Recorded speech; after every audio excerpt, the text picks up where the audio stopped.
politika, sosialy, fiainam-pirenena, toe-karena, zava-misy, izany rehetra izany no hitanao anatin'ny vaovaon'ity tanindrazana.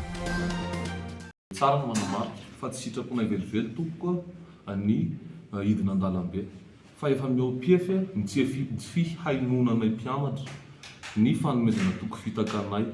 Mahatsiaro tena okambotsy sy tsisy mpiaha intsony ireo mpianatra eo anivon'ny anjerimanontolo manerana ny Madagasikara ankehitriny noho ny tsy firarahiana sy fanaovana ambany zavatra azy ireo. Efa nisy ny fampiresana ary nanome tokony ministera fa alohan'ny baka dia tsy maintsy tsy indriko tsara hoe alohan'ny baka dia tsy maintsy misy paiement 3 mois. Izay no nafitanay tamin'ny mpianatra. Zaho nefa mibaka efa manomboka afa-baraka izay mahatsiaro tena menatra izay ao anatrihan'ny mpianatra izay hoentinay satria ohatrany hoe zahay no mandanga ao anaty zavatra izay. Nefa ny taom-pianarana dia 7 volana. Nandraisana vatsy-pianarana nefa ny 3 volana. Izay ny fanarahana sy nanomezan'ny ministeranay toky fa ny aorian'ny fandraisan'ny premièrny bourse izany hoe 7 juin no andraisana 3 volana manaraka. Volana jolay nefa isika izao. Efa 7 volana ny taom-pianarana, mbola 3 volana bourse voray. Akoatran'izay mbola misy 3000 personnes no mahery eto Madagasikara tsy nahazo vatsy-pianarana hatramin'ny nanomboan'ny taom-pianarana. Tsy sitraponay velively ny midina an-dalambe hoy izy ireo, fa miopefy ny tsy fihainoana mpianatra sy fanomezana toko fitaka ataon'ny fanjakana. Izay foana ny ilazako ireo famparantenana po4 izay na politeknika manokana ihany koa satria efa imbetsaka no lazay fa hanomboka ny asa fanamboarana sy fanatsarana anisite anay izay misy 2 hatreto nefa dia hatramin'izao mbola tsy nisy. Lasa kilalao ilay fampianarana ambony eo anatrihan'ny fitondram-panjakana. Azo lazaina hoe ataovana sarisary tena ilay fampianarana hoe reto dia ohatrany efa farahidina tsy prioritaire eto amin'ity firenena Madagasikara. Izay mahatonga ny filohan'ny mpianatra mijoro satria malahelo izahay hoe izahay ilay hoavin'ny firenena, hoavin'ity Madagasikara raha manana ity. Kanefa atao tsinitsinina dia tsy keny velively izay zavatra mitranga eto amin'ny firenena izay.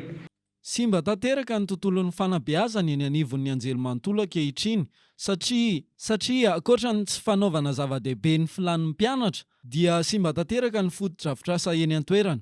Efa marary loatra indrindra izay amin'ny politeknika. Eny amin'ny politeknika ihany tompoko misy an'izany hoe miditra ao amin'ny WC mampiasa ny ao ambany dia mitondra hery satria miteteha ny rano maloto avy any ambony.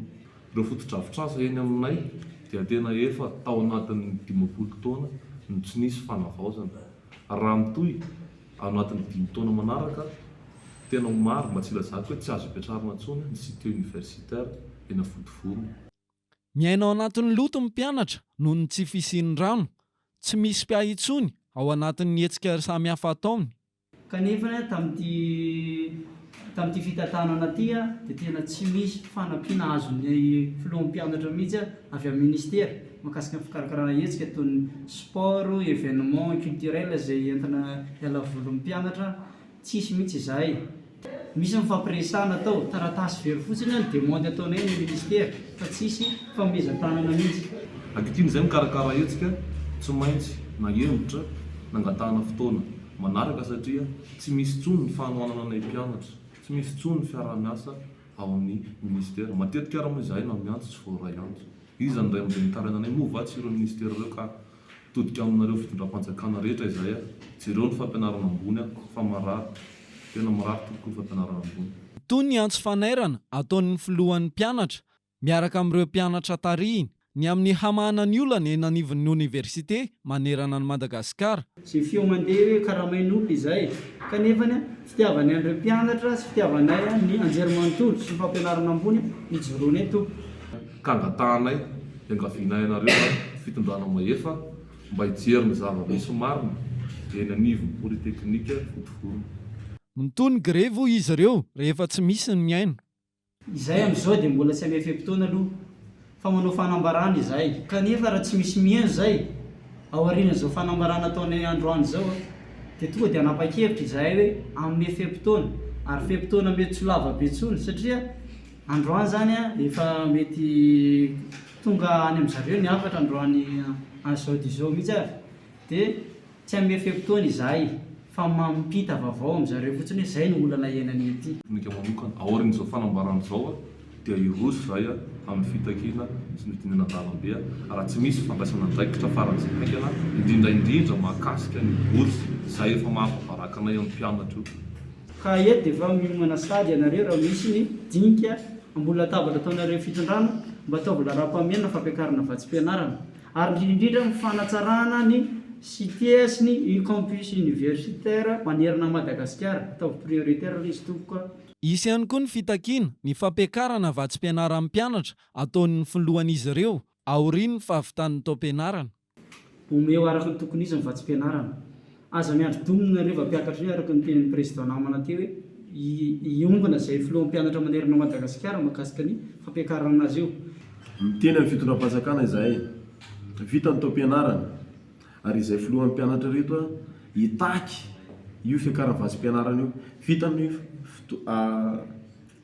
fotoam-pianarana hitaky ny vatsim-pianarana io izahay filohan'ny mpianatra rehetrarehetra manerana Madagasikara ao aorianan'izao fanambarana taona izay io fotsiny takiana eto io.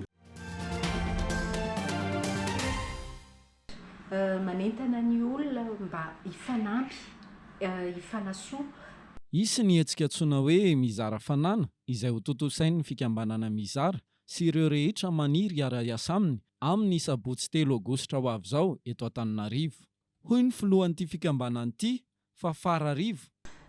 Io hetsika io moa zany dia nampitondraina ny anarana hoe mizara fanana, zany hoe mizara fanana ho an'ireo tsy manan-kelofana eny an-dalambe rehetra eny, eny ambany tunnel rehetrarehetra eny. Izy io izy dia hetsika fizarana akanjo na koa akanjo mafana ho an'ireo sahirana ao anatin'izao andro ririnina izao. Be dia be ny ankizy tsy miditra ampianarana satria ny antony tsy manana fahefana apiditra ny zanany any an-tsekoly ny ray aman-dreny noho ny antony tsy fisiana ara-bola, tsy fahampiana ara-pitaovana. Dia eto izahay dia efa manentana sahady andreo malala-tanana izay afaka ny fanolotanana aminay hanolotra ho azy ireo fitaovana. Eny fa na dia fitaovana efa niasa arany dia mety havonjy anazy ireo amin'ity taom-pianarana ho avy ity. Miainga amina tanjona foiezaka toy izany no ahafahana mamaha ny olana ara-tsosialy eto amin'ny firenena ankehitriny. Ka ny fampiarana izany amin'ny hetsika fanabeazana samihafa kosa no hitondrana ny tena vahaolana maharitra. Izahay rehefa mandeha mizara tahaka ireny dia tsy hoe mizara fotsiny ihany fa mizara fahalalana ihany koa, miezaka mampianatra an'ireo olona sahirana mba ahaizany miaina ary hiary ao anatin'ny fiainana ihany koa, hiala ao anatin'ny fahaseranana ihany koa. Ilay izy raha faniriana dia vahaolana maharitra ny atao fa apetraka amin'Andriamanitra. Iainga be aorika ny fizarana dia heverina fa hitohy amin'ny tsy azo tafa sy ny any rehetrany ho hiatrany ny fanazavana.